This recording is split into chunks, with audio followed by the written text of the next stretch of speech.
গীতায় আছে, ভগবান বলছেন, তোমার কি হারিয়েছে যে তুমি কাঁদছো?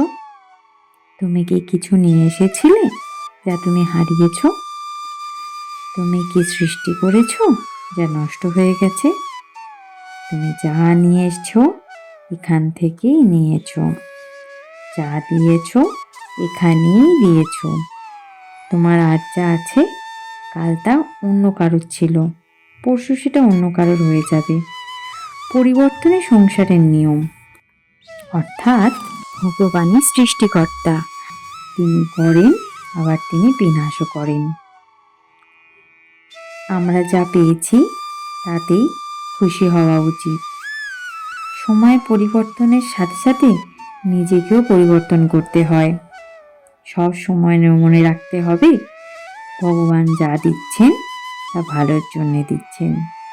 যা হচ্ছে সেটা ভালোর জন্যই হচ্ছে, যা হচ্ছে না সেটা ভালোর জন্যই হচ্ছে না।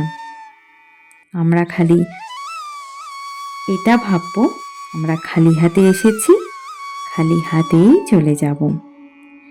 তাই লোভ, ক্ষোভ, মায়া, হিংসা আমাদের ত্যাগ করা উচিত, তাতে শান্তি মিলবে।